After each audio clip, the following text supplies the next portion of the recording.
Bueno, entonces, muy buenas tardes para todos. Bienvenidos entonces a esta jornada de conferencias del Grupo de Investigación de Ingeniería y Sociedad. Antes de comenzar, quisiera hacer una pequeña antesala. Les voy a robar un minutico para mostrar la nueva imagen que estamos generando del grupo de investigación. La idea es pues generar ese sentido de pertenencia, los modelos de integración de cómo el grupo de investigación estamos tratando de permear en la sociedad, en sus líneas de investigación, en el equipo de trabajo que lo conforma. Entonces, este yo creo que es un muy buen escenario para empezar a hacer esta proyección de imagen, ¿cierto?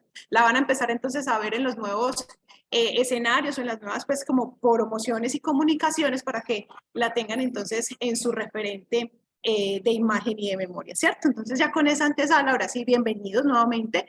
El espacio que tenemos para esta tarde de hoy, vamos a recordar muy rápidamente cuál es el código de conducta con el que vamos haciendo la dinámica de estas conferencias. Recuerden silenciar por favor sus micrófonos y desactivar las cámaras para que haya como una fluidez de lo que es la conferencia. Al final vamos a tener un espacio para las preguntas. Pueden levantar la manito, pues y en ese orden vamos asignando pues la palabra, o también las pueden dejar anotadas en el chat, que yo con mucho gusto pues también voy a hacer la interlocución con nuestra conferencista.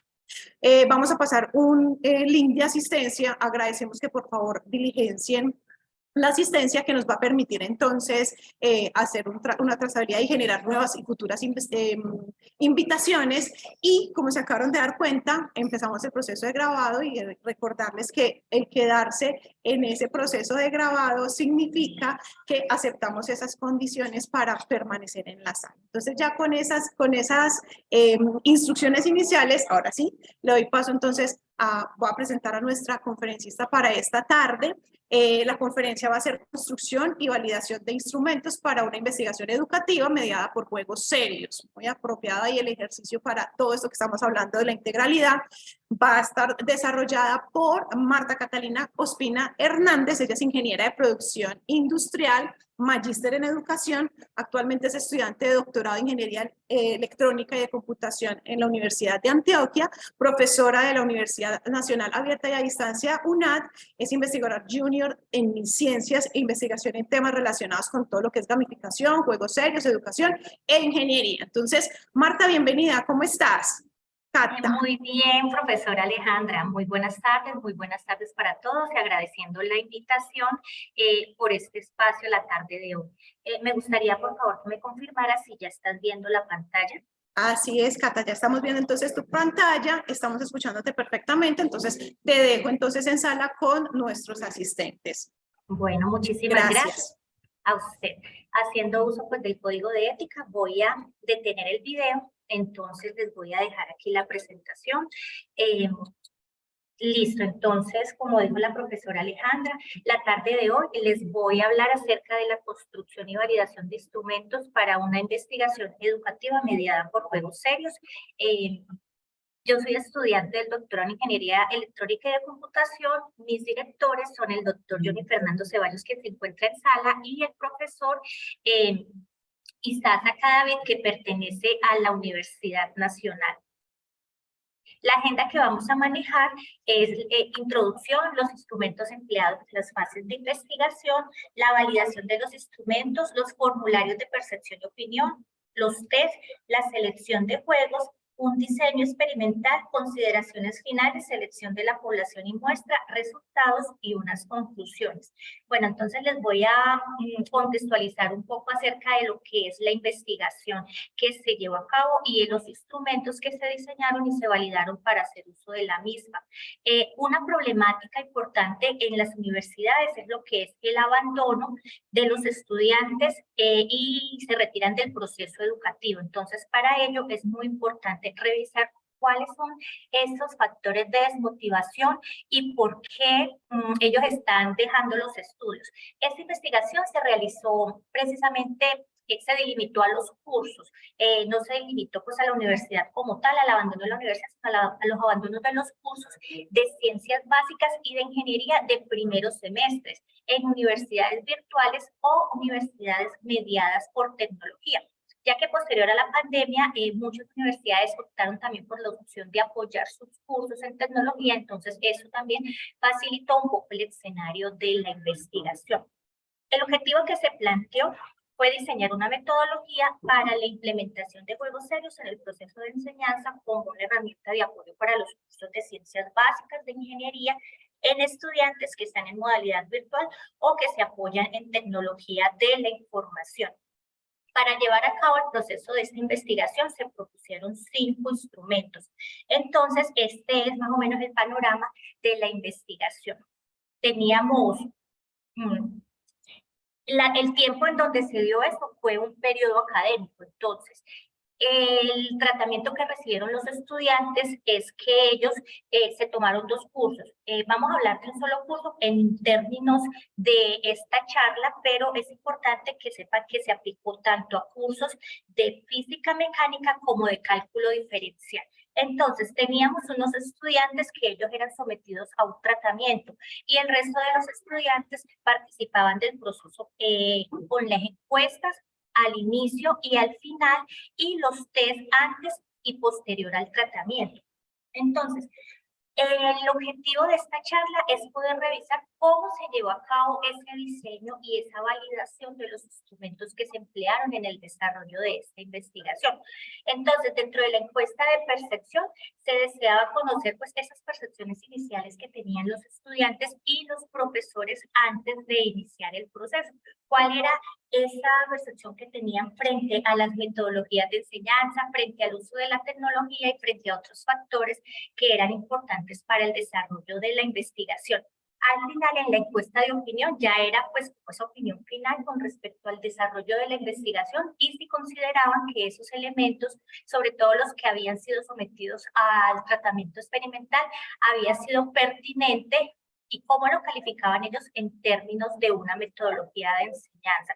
Y en cuanto a los profesores, el interés de ellos por aprender o por adaptarse a las nuevas estrategias de enseñanza, que si bien la literatura arrojó datos importantes de las nuevas tendencias de los profesores en querer utilizar nuevas estrategias para enseñar y estar adaptados al cambio, sin embargo, todavía hay un grupo de profesores que no están pues, como dispuestos a hacer esa adaptación.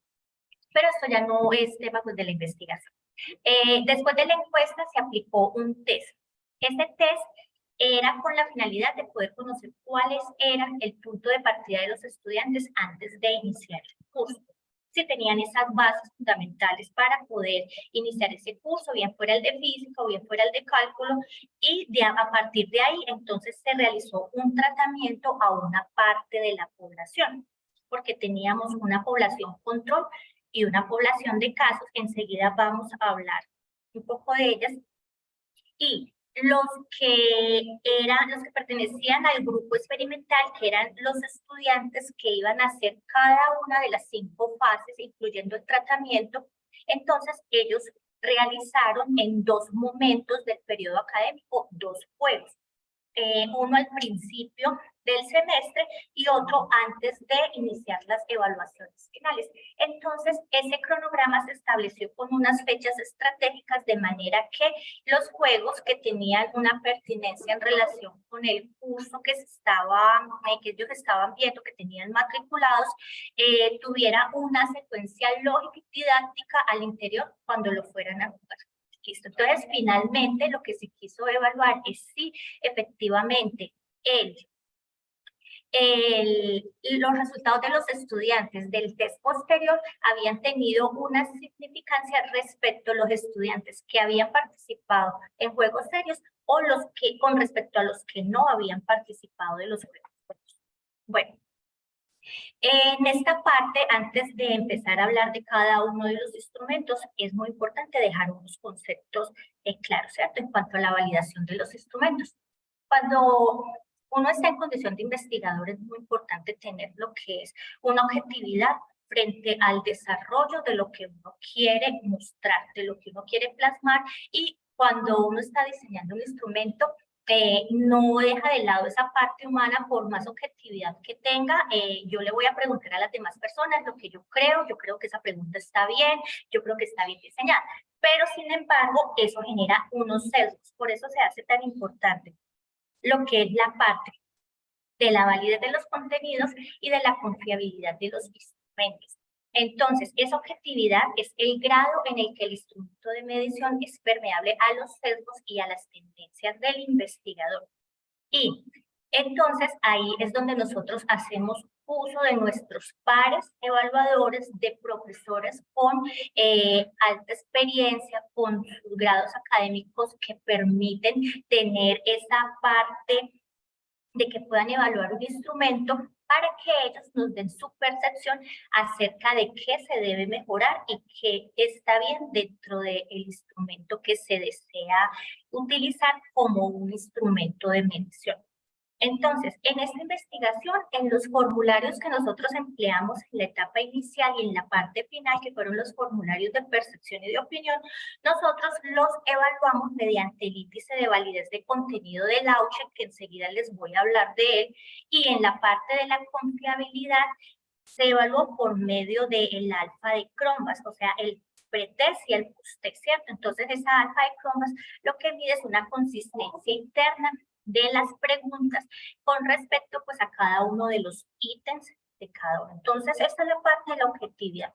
En cuanto a la validez de contenido, entonces les estaba mencionando que se utilizó el índice de validez de contenido de Lauchet.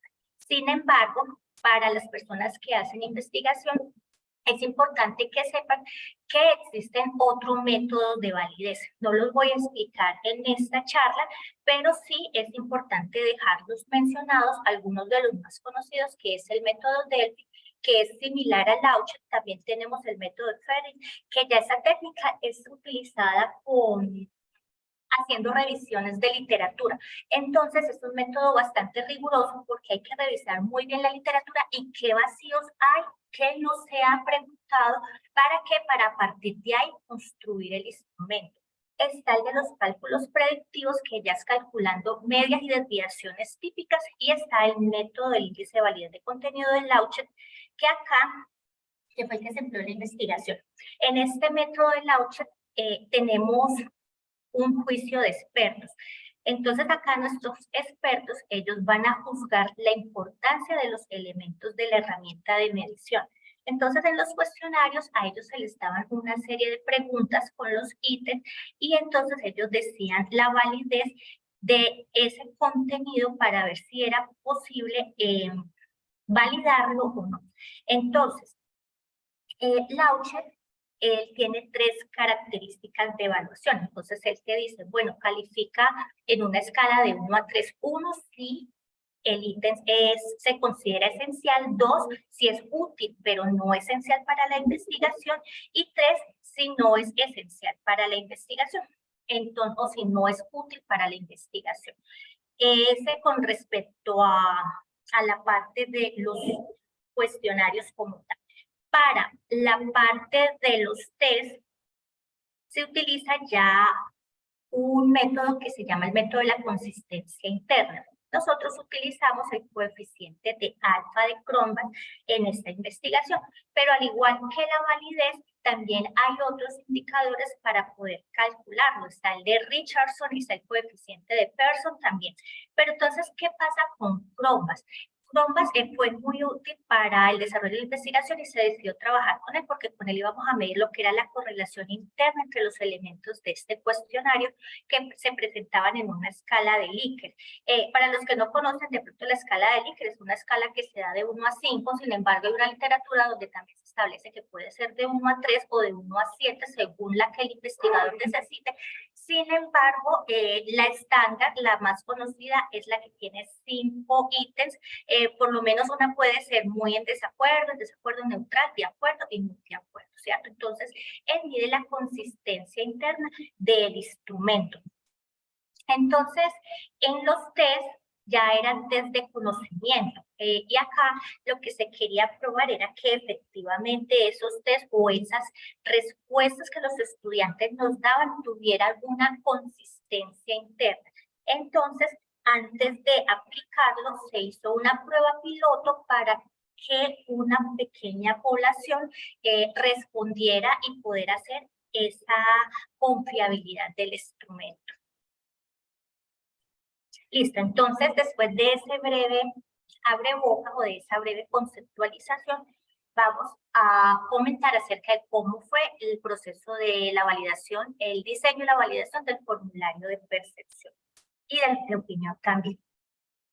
Cuando se diseñaron estos formularios, se tuvieron en cuenta unas variables para preguntarle a los estudiantes y a los profesores. Esas variables eran unas de tipo demográfico, otras eran de tipo académico, metodológicas y tecnológicas. Entonces, en cada uno de ellos se quería dar a conocer, se quería preguntar cuál era el acercamiento de cada uno de los estudiantes con estos aspectos. Esto se hizo mediante un formulario de Google y los profesores también participaron y los estudiantes, independientemente si pertenecían a un grupo control o a un grupo experimental.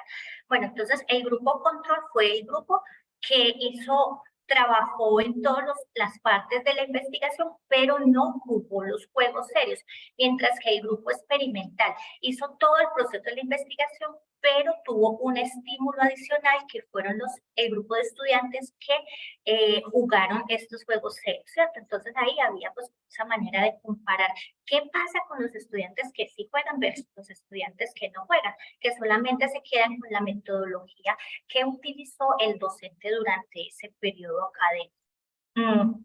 Frente al formulario de opinión, se quería también conocer la opinión de los participantes frente a esa estrategia de enseñanza con el apoyo de los juegos serios. ¿Cómo les parecía? Si estaban dispuestos de pronto a ver cursos orientados con este tipo de metodología. Esto tanto para los cursos de física como en el de matemáticas. Frente a la opinión de los profesores también era algo muy importante porque ellos nos iban a decir la disponibilidad que tenían de trabajar en un futuro con estas opciones de enseñanza y también era importante considerar la opinión de los estudiantes porque ellos nos ayudan a comprender cómo estos juegos serios pueden afectar el éxito académico de los estudiantes mediante las quejas recurrentes de la desmotivación por falta de pronto de unas nuevas metodologías a las que ellos estaban dispuestos a conocer. Bueno, entonces, perdón. En cuanto al índice para la validación del instrumento de percepción, entonces se tuvo en cuenta lo que fue el índice de validez de contenido de Lauchet. Entonces Lauchet nos dice que hay una razón de validez de contenido que está representada por esta ecuación número 1, donde N, sub E es el número de expertos que dicen o que seleccionan la categoría esencial. Recordemos que Lauchet nos clasifica en 3 categorías, si el ítem es esencial, útil pero no esencial, o si no es necesario. Entonces los expertos que hacían ellos revisaban cada uno de los ítems, cada uno. Y cuando de pronto ellos encontraban una escala de Likert, entonces no la calificaban como un solo ítem, sino como 5 ítems, como si fueran 5 preguntas independientes. Entonces ellos nos decían si ese ítem era esencial o si no era necesario o si era útil, pero no esencial. Entonces, para la validez del contenido, únicamente nos interesa aquellos expertos que nos dicen que son esenciales. Entonces, con esas preguntas son las que se van a trabajar. Por lo menos en uno de los formularios, enseguida les muestro, había unas categorías que se consideraban no esenciales, entonces, o los que habían marcado esencial eran muy pocas. Entonces, el índice nos daba un valor negativo y esa pregunta que pasaba, si el índice de validez de contenido del Lauchet daba por debajo del valor, entonces nos tocaba eliminar ese ítem, no incluir esa pregunta dentro del cuestionario hasta que el instrumento estuviera completamente validado. Entonces, una vez que nosotros tenemos la razón de validez de contenido, procedemos a calcular el índice de validez total del instrumento, donde está la relación de la razón de validez de contenido con el total de ítems aceptables en la prueba. Entonces, este ejemplo yo quiero que lo revisen. Muy bien. Entonces, este es un formulario de percepción docente. Aquí consideramos a 13 expertos. Entonces los expertos están aquí en la fila primera, están los 3 expertos y todas las X son los que ellos marcaron como los puntos esenciales. Entonces el experto 1 consideró que todos los ítems los calificó como esencial menos el ítem 28. pero por lo menos a cada uno de estos expertos, el experto número 8, él calificó esencial algunos ítems y varios para él los calificó de pronto útil no esencial o que no eran útiles para la investigación. Sin embargo, cuando se calcula el índice de contenido, nos arroja un valor de 0,568 y nosotros ¿en dónde comparamos este valor? Nosotros tenemos unos valores mínimos para el índice de validez, la razón de validez de contenido del Lauchat y nos dice que para 13 expertos, entonces lo ubicamos acá, tiene que dar un mínimo de 0,54, este valor de la razón de validez para que el formulario se considere válido para su aplicación. ¿Qué nos pasó con el formulario de estudiantes?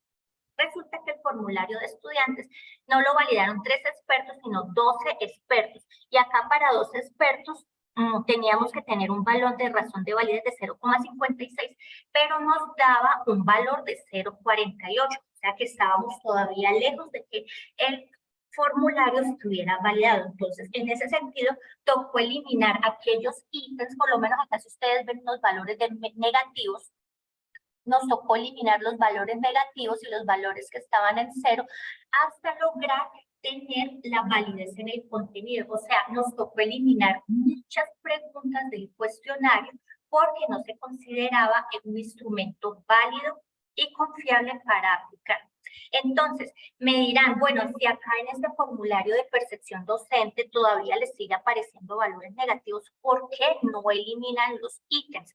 No es necesario eliminar los ítems porque si bien fueron muy pocos los expertos que dijeron que ese ítem era esencial, el instrumento sigue siendo válido. Entonces ahí ya es a criterio del investigador si quiere dejar incluir esos ítems porque el investigador considera que los va a necesitar o si en definitiva desea eliminarlos. Pero en este caso no fue necesario porque aquí cumplíamos con la razón de validez que era 0,56.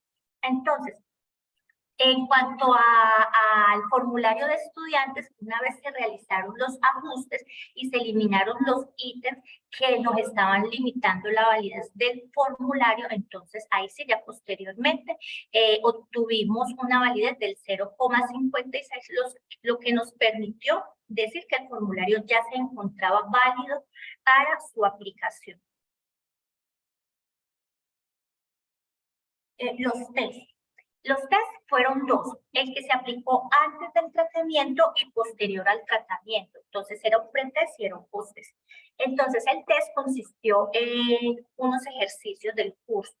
Entonces, esos ejercicios eran contenidos del curso de física o de matemática independiente, ¿no? Por aparte, porque fueron grupos de estudiantes aparte.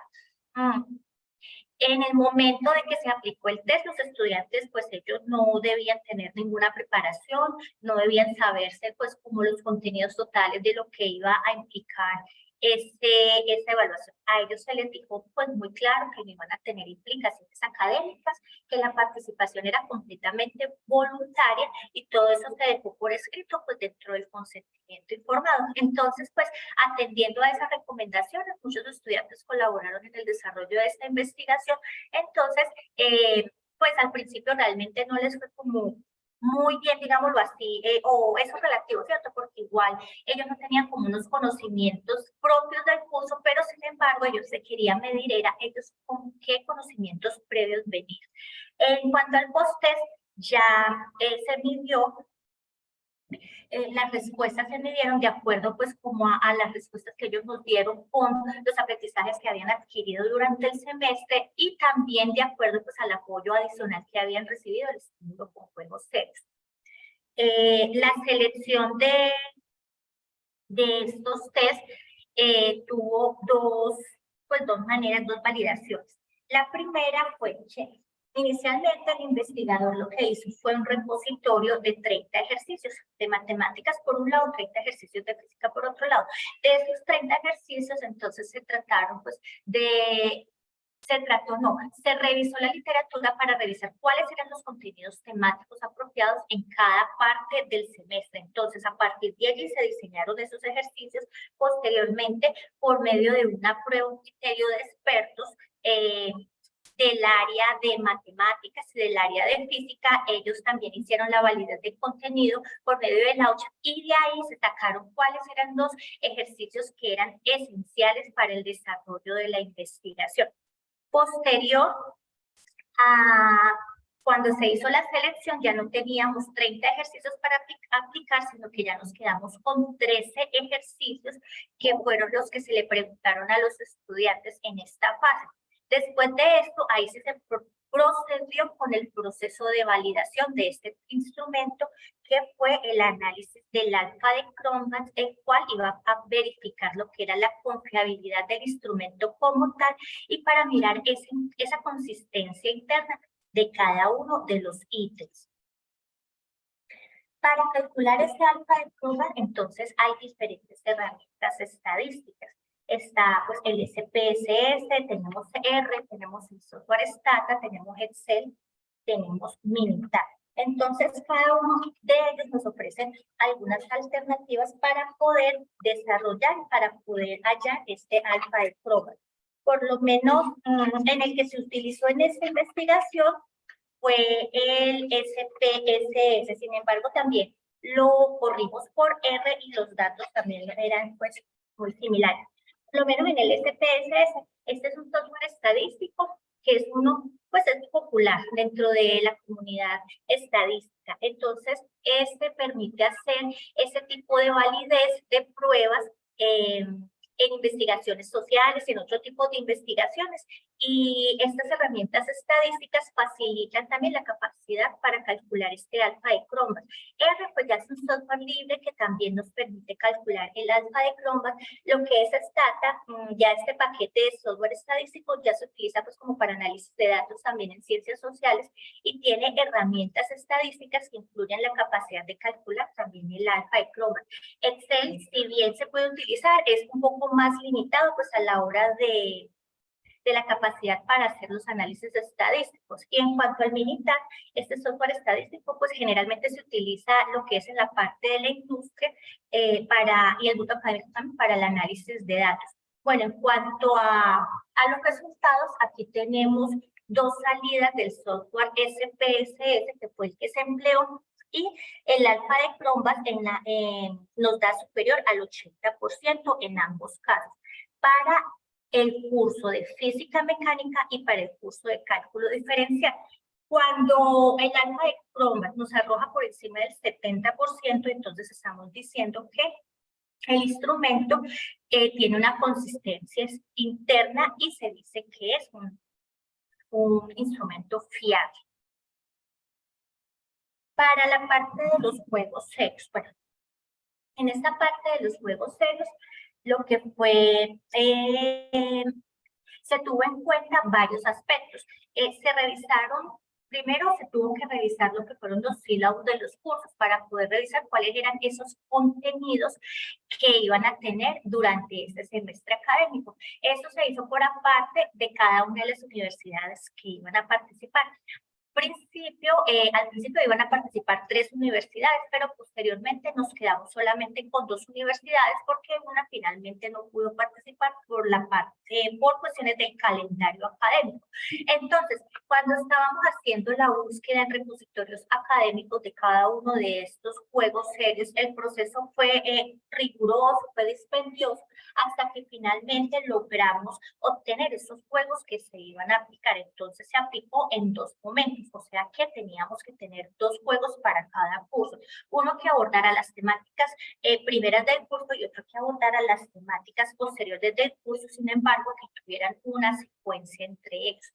Entonces, este tema de los juegos serios, si bien no es que sea novedoso, entonces el material que hay disponible es limitado. Sin embargo, es una industria que está en crecimiento, por lo que también es una invitación para las personas que quieran hacer investigación en esta área, también podamos crear contenido de este tipo para poder ayudar a nuestros estudiantes o a la comunidad académica o empresarial con este tipo de estrategias didácticas. Entonces, esa selección de juegos se tuvieron en cuenta que unos aspectos técnicos, pedagógicos y unos aspectos didácticos que cumplieran con toda esa rigurosidad que tienen los juegos al interior, porque tenemos pues la definición de lo que es un juego y un juego serio. Todo lo que es la parte de videojuegos generalmente se emplean para lo que es el entretenimiento como tal en cualquier tema de interés, porque hay videojuegos de todo tipo, pero esa parte de juego serio ya arraiga que intrínsecamente tiene una enseñanza que va a transmitir a la persona que lo realiza. Sin embargo, también tiene que tener toda esa experiencia de inmersión, todos esos retos, todas esas dinámicas que tienen al interior de los juegos, las recompensas, para que la persona sienta realmente esa inmersión dentro del juego y se logre el objetivo que es que se adquiera un aprendizaje. También se tuvo en cuenta que se cumpliera con lo que era la parte de la norma internacional de normalización, que es la norma ISO 25010, que ella es la que determina características de calidad que se deben tener a la hora de evaluar las propiedades de un producto software. Entonces, estos juegos seleccionados realmente cumplían, no con todas, pero sí con varias de estas características, que fueran fácil de uso, que tuvieran características de rendimiento, de accesibilidad, aprendizaje, atracción para el usuario, seguridad. Entonces fue muy importante porque el proceso, como les dije, de búsqueda hasta lograr encontrarlos fue bastante riguroso. Bueno, en cuanto al diseño experimental, en el desarrollo de esta investigación, pues si bien no es un tema del que vamos a ahondar, también es muy importante traerlo. ¿Por qué? Porque los resultados de las evaluaciones, ellos pueden tener un impacto en el deseo de un estudiante de seguir estudiando o de no seguir estudiando, ¿cierto? Entonces, estos resultados iban a ser muy importantes. Entonces, en el diseño experimental se planteó un diagrama de proceso como variable de respuesta, la calificación de la evaluación, y se tuvieron en cuenta unas variables de control que eran las 3 universidades. A eso los íbamos a llamar los factores. Entonces iban a ser las universidades, el curso y la población. Dentro de las universidades contábamos con los estudiantes de la Universidad Nacional y con los de la Universidad Nacional Abierta y a Distancia. Se iban a emplear 2 cursos, que era el curso de cálculo diferencial y el de física mecánica, y dentro de la población se dividía en los que eran estudiantes que eran controles y los estudiantes que eran casos. Las variables fijas siempre fueron las mismas durante todo el desarrollo de la investigación, que fueron esas encuestas de percepción, los test iniciales, el tratamiento con juegos serios, el post-test y la encuesta de opinión. Y las variables de ruido eran aquellas pues que estaban ajenas de pronto al alcance del investigador y que de pronto no dependía del investigador para que se dieran o no se dieran. Entonces, en esas fue por lo menos la abstención de los estudiantes en alguna parte del proceso para continuar o no con la investigación, que eso nos pasó en algún momento, ¿cierto? A pesar de pronto de el acompañamiento, la motivación que se le brindaba a los estudiantes por diferentes medios, hubo estudiantes que decidieron empezar, pero no terminar la investigación. También en el cambio del protocolo de la administración de la prueba, que eso se planteó como una variable de ruido, sin embargo, no fue necesario porque afortunadamente el cronograma se dio dentro de los términos que se habían cuadrado dentro del semestre. Una variable de ruido también que se tuvo en cuenta fue la interpretación del estudiante, porque si bien los instrumentos estaban validados, no podemos tampoco saber qué interpretación le va a dar el estudiante a lo que está leyendo.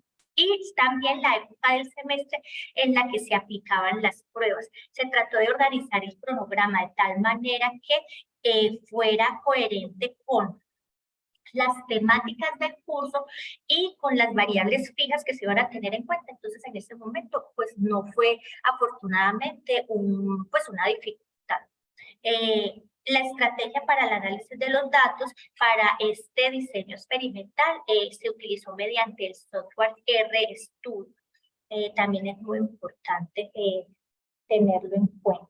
Y esta parte, casi la salto, afortunadamente se incluyó, que eran las consideraciones éticas que se deben tener en cuenta en el proceso de la investigación. ¿Por qué? porque se estaba haciendo el desarrollo de la investigación, pero de pronto con la red de académicos en algún momento se tocó el tema y el comité de ética sí autorizó la aplicación de los instrumentos. Entonces, afortunadamente, nos dimos cuenta antes de desarrollar el proceso investigativo. ¿Por qué? Porque el Comité de Bioética de la Universidad de Antioquia, que es la universidad que está vinculada directamente en este caso conmigo, que soy la estudiante que está haciendo el proceso, debía dar la autorización para poder aplicar cada uno de estos instrumentos. Porque si bien no eran pruebas en humanos, pero no eran pruebas biológicas ni pruebas médicas, eran pruebas donde se iba a tener un tratamiento de datos, de información, entonces eso requiere autorización. Entonces, para que por favor lo tengan en cuenta en sus investigaciones futuras, las personas que vayan a hacer de pronto este tipo de tratamiento con personas. ¿Qué pasa? Aquí en esta parte de la derecha yo les quise traer pues como un pantallazo de toda la rigurosidad que se tuvo que tener en cuenta y eran las exigencias del comité de ética para ellos poder aprobar esta investigación. Entonces ellos nos pedían una carta de presentación y solicitud de que para que ellos nos avalaran. Ellos también nos pedían lo que era la notificación de la aprobación de la propuesta, o sea, de que efectivamente lo que yo iba a hacer era una propuesta que estaba vinculada con la Universidad de Antioquia, que era una propuesta que ya se había avalado previamente. También un convenio de codirector en caso de que lo hubiera. En el caso mío, si tengo un codirector que es de la Universidad Nacional, entonces también tocó presentarles a ellos ese convenio de codirector previamente aprobado. También ellos nos solicitaron cuál era el protocolo que se iba a manejar en esa propuesta de investigación, los consentimientos informados, porque ellos debían garantizar de que efectivamente estuvieran bien diseñados y que se cumpliera con todo el código de ética de la universidad. Nos pedían los currículos tanto del director, del codirector, el currículo mío como estudiante, el presupuesto que se estaba manejando en la investigación, cuáles eran los formularios que nosotros les íbamos a solicitar, a enviar a los estudiantes para que ellos nos diligenciaran. O sea, absolutamente todos los formatos de recolección de información tenían que ser avalados por el comité de ética. Y ellos acá en la parte, en el ítem 11, ya eso es una guía que nos dio el comité para nosotros resumir qué era lo que nosotros estábamos solicitando. Aparte de eso, tocó también otra información, las respuestas de bioética. Ellos nos mandaron unos acuses, nos dijeron, bueno, sí, lo que pasa es que en el anteproyecto se saltó de pronto un paso que debía haber incluido, pero como ya ¿cómo se llama? Ya el anteproyecto está aprobado, entonces es importante que lo tenga en cuenta para el documento final, que eran las consideraciones éticas y todo el proceso que se tuvo que hacer para que ellos aprobaran el proyecto. Los consentimientos informados y también nos solicitaban la autorización de las universidades que iban a participar, porque no era solamente de boca, no es que la universidad se dio permiso, no, todo tenía que ser por medio de correo electrónico. Y finalmente, la segunda respuesta del Comité de Bioética fue la aprobación donde ellos en su acta 22.123.996 nos aprobaron el código de ética para poder dar ese aval para poder aplicar los instrumentos. Entonces, me pareció un tema muy importante para que por favor no lo vayan a saltar en sus investigaciones.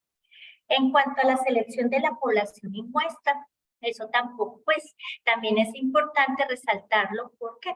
Porque nosotros, en este caso, en este proyecto, se trabajó por investigación educativa y uno no puede hablar, pues, como que es que voy a hacer una aleatorización de estudiantes para tal cosa. No. Acá es diferente. Aquí es por lo menos en la Universidad Nacional nos dijeron, listo, sí, está bien, haga su investigación, pero estos son los estudiantes disponibles, o sea, no son los que yo quiera, sino los que ellos dispongan. En la UNAM también, estos son los estudiantes que van a participar con usted. Entonces, de acuerdo a eso, este tipo de muestreo se llama un muestreo no probabilístico. ¿Por qué? Porque las muestras son dirigidas o intencionadas, o sea, no son una aleatorización como tal, no depende de las causas relacionadas con las características de la investigación como tal, sino que son grupos que nos asignan para que nosotros podamos llevar el desarrollo de la investigación. Y acá tenemos varios autores que hablan y que soportan el muestreo no probabilístico para este tipo de casos. A ver, ¿qué más les cuento? Dentro de los resultados, entonces, ya los que les mencioné acerca de la construcción y la validación de los instrumentos obtenidos, que fueron, pues, se construyeron y se validaron los formularios, los dos, tanto el de percepción como el de opinión. Los dos test también se pasaron por ese proceso de validación, las encuestas de opinión y también los juegos serios, también fue muy importante, también tuvieron su proceso de revisión. El codirector es una persona que es un doctor experto en la temática y la investigación de él está relacionada con juegos serios, con videojuegos educativos, con gamificación. Entonces también el criterio de él fue muy importante a la hora de seleccionar los juegos después de toda la rigurosidad que se tuvo para poderlos aplicar y los consentimientos informados, que es importante tenerlos en cuenta a la hora de poderle brindar esa información a los participantes. Entonces, los profesores fueron muy colaboradores, los profesores que atendían los diferentes grupos de estudiantes, ellos terminaron la totalidad de la investigación, pero sí, los estudiantes al principio fue mayor el número de estudiantes que ingresó en comparación con los estudiantes que terminaron. Entonces, dentro de los consentimientos también se les decía que ellos iban a tener un acompañamiento, que el investigador se iba a contactar con ellos, que ellos autorizaban pues ese acompañamiento. Entonces, ellos nos autorizaron por medio de esos consentimientos informados, así que a ellos se les enviaba mensajes de texto, mensajes por WhatsApp, habían oportunidades de que había que llamarlos y explicarles pues como nuevamente el proceso uno a uno de qué era lo que tenía que hacer. Muchos pedían pues como eso, y también por correo electrónico. Entonces fue un trabajo en el que tuvo pues bastante acompañamiento del investigador hacia los estudiantes frente a todas las inquietudes que pudieran surgir en el proceso de la investigación. Y las conclusiones, finalmente, después de que se ha revisado todo este proceso, se pudo concluir que efectivamente los estudiantes que fueron sometidos a estímulo con juegos serios tuvieron mejores rendimientos que aquellos estudiantes que no fueron sometidos. Entonces es básicamente pues como el resumen de todas estas conclusiones que tenemos acá. Sin embargo, pues vamos a revisarlas una a una. Entonces, la metodología para implementar juegos serios garantiza que el proceso de diseño y desarrollo del juego esté estructurado, organizado y orientado hacia el logro de los objetivos. ¿Por qué? Porque es que eso nos permite revisar cuál es el juego pertinente para cada situación. Y eso es totalmente replicable no solamente a cursos de ciencias básicas y de ingeniería, sino que también se puede replicar a otros cursos de semestres avanzados. Entonces, si por lo menos yo tengo un curso que tiene una alta deserción, podemos también fortalecer o apoyarnos en juegos serios para poder tener unos resultados positivos en el curso, motivar a los estudiantes con esta estrategia. La metodología propiciona una evaluación efectiva del juego, ya que permite medir el progreso en relación con los objetivos de aprendizaje o entrenamiento previamente establecidos.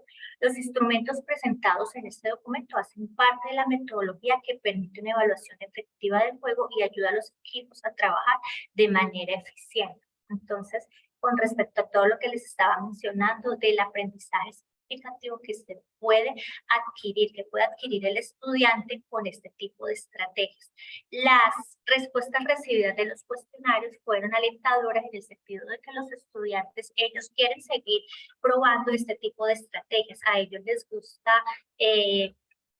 todo lo que tenga que ver con la parte de gamificación. Sin embargo, hubo parte de una población de una de las universidades de la UNAD prácticamente que a los estudiantes se les dificultaba un poco más el acercamiento con los juegos porque no tenían la experiencia, entonces ya mirábamos el rango de edad y ya eran personas mayores que pues no estaban pues como familiarizadas con estas estrategias, entonces ellos decían que si la estrategia, si bien es interesante, a ellos se les puede dificultar porque no tienen la experiencia para el manejo pues de los controles o del mouse o de el tipo de estrategia de la secuencia que se lleva al interior del juego.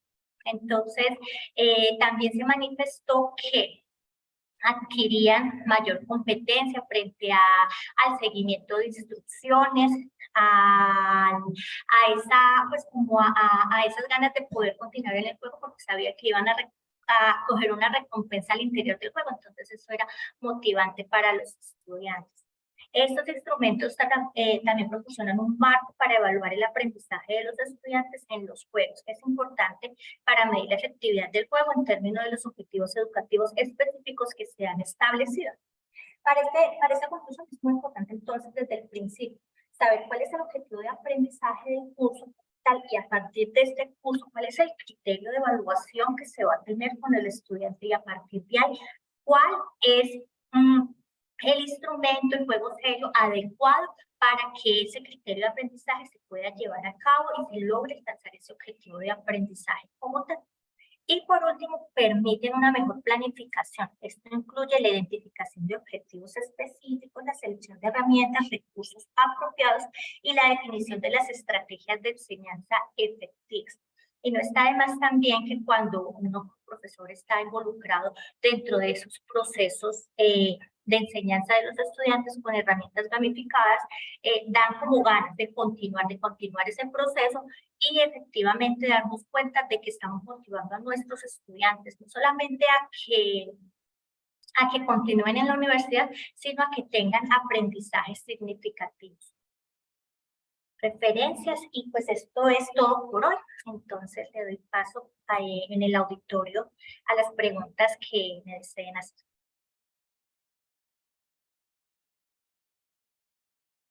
Catalina, no, primero pues entonces agradecerte el desarrollo y en este escenario darnos a conocer la propuesta o darnos a conocer esos avances de investigación en un tema pues que si bien va fortaleciendo como estrategia pedagógica todo lo que son los aprendizajes con alternativas, el principal reto que vos detectaste dentro de este modelo podrías concluir cuál fue, porque si bien también hay que involucrar a las personas, son los principales activos aquí o, ¿cómo los llamamos? Actores mejor en el proceso, ¿cuál crees o qué detectaste a lo largo de la investigación que puede ser el principal reto o desafío que como instituciones de educación superior debiéramos como de enfrentar?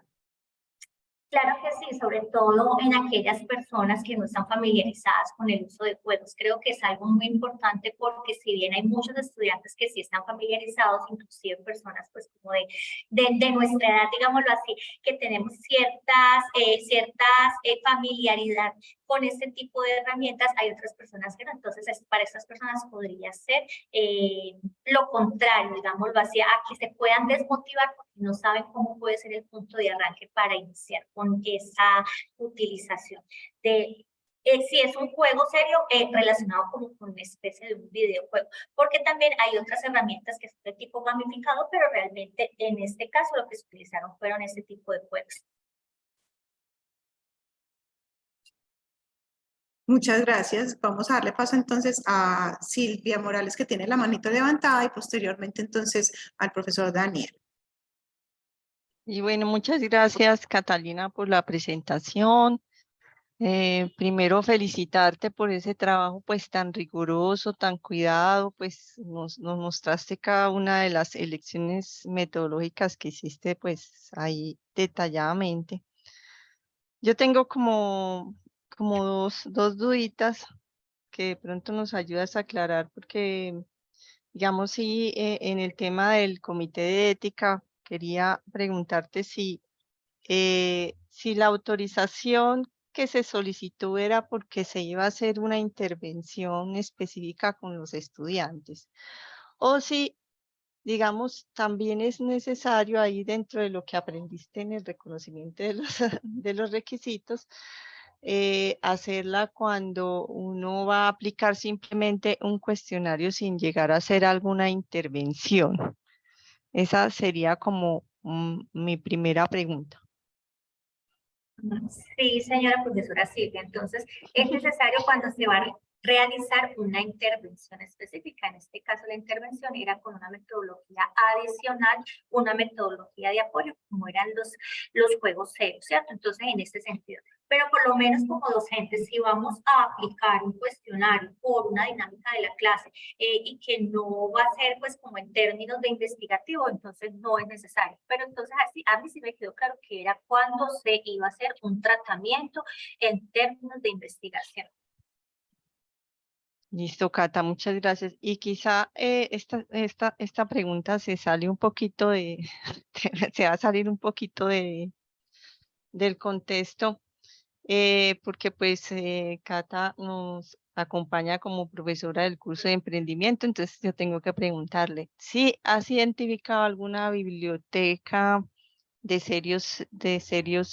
juegos serios para el caso de emprendimiento, de formulación de proyectos de inversión, que de pronto nos puedas, pues, recomendar, digo a mí y a los demás colegas que trabajamos como en estos temas, a ver si hay, porque uno, digamos, sorprende toda esta cantidad de juegos que tú revisaste, porque encontraste un catálogo de juegos, es lo que yo te entendí de este tipo, pues para el aprendizaje de las matemáticas, pero no sé si en emprendimiento hayas explorado alguna base Sí, de datos. sí, señora, hay unos juegos muy interesantes, juegos de estrategias que tienen que ver con toda la parte de administración, de empresarial. Entonces, creería, no los revisé uno a uno, porque no era pues como el objeto inmediato ahí en el proceso de la investigación, estaba más enfocada hacia la parte de ciencias básicas.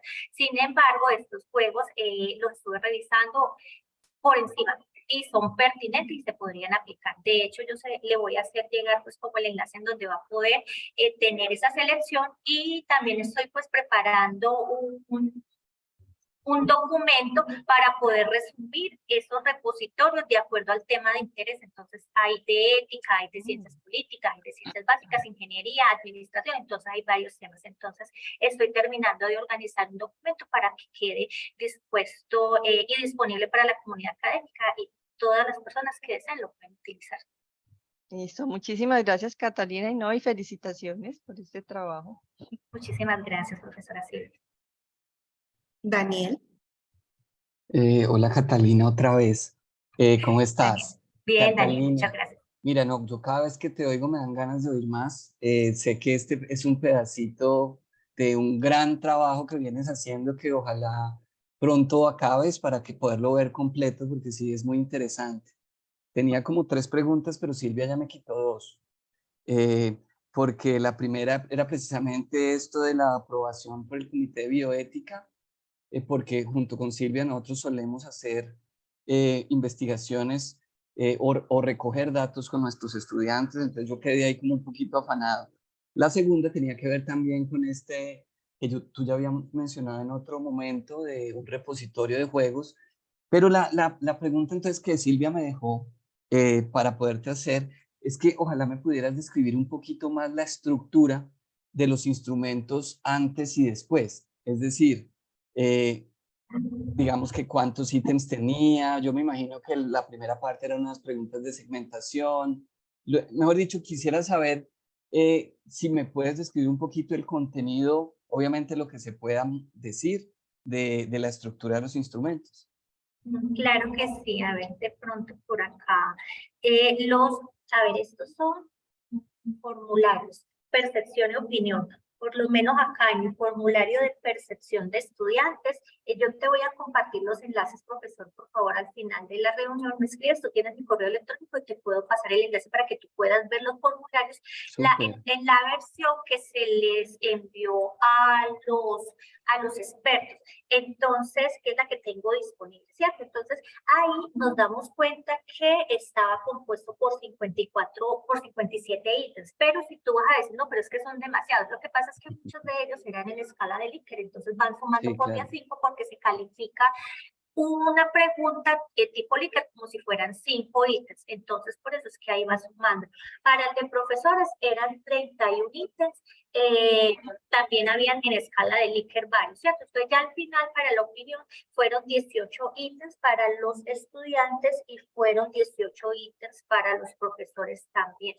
En cuanto a la formulación del test como tal, de las preguntas que se le iban a hacer a los estudiantes, pues ya eso es de acuerdo pues a cada investigación. Mis expertos, yo hice un repositorio con 30 ejercicios, ¿cierto? 30 de matemáticas por un lado, 30 de física por otro lado. Mis expertos dijeron, coincidieron. Listo, o se sacó un promedio, porque unos dijeron un dato, otros otro dato, ¿cierto? Entonces se sacó un promedio, se estableció que iba a ser 13 el número de preguntas que se iban a hacer en el test. Entonces ellos lo que hicieron primero fue revisarlo, aplicaron Lauchet. Después de aplicar Lauchet, el instrumento ya estaba validado, pero había que hacerle la prueba de fiabilidad y ahí fue donde se les solicitó a una X muestra de estudiantes, pues se les envió para que diligenciaran ese instrumento y a partir de las respuestas se sacó lo que fue la prueba de validez interna. Entonces esa prueba de validez se sacó por medio del alfa de Cronbach, que fue cuando les mostré que se había empleado el software SPSS. Sin embargo, R, que pues ahí en la universidad creo que está como más familiarizado con R, también se puede sacar el índice de validez de contenido, perdón, el índice de consistencia interna del alfa de Cronbach, y hay que descargar un paquete, que ese paquete creo que se llama PITS, algo así. Déjame ver, espérate, creo que yo lo tengo acá, creo que lo copié acá si no me equivoco, para darte un dato más concreto. No. Igual, Sí, igual pero es un Catalina, paquete estadístico, sí, señor. no te preocupes que con la descripción que ya me hiciste ya me queda en la cabeza un poquito más la estructura de los instrumentos y sí sería maravilloso si se pueden ver, entonces yo te escribo porque sí me interesa chismosear un poquito. Claro que sí, profesor Daniel. Muchas gracias. A usted.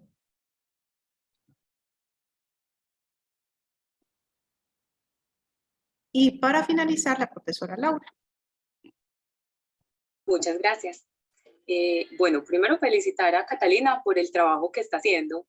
Me parece muy interesante, no había tenido la oportunidad de escucharla antes.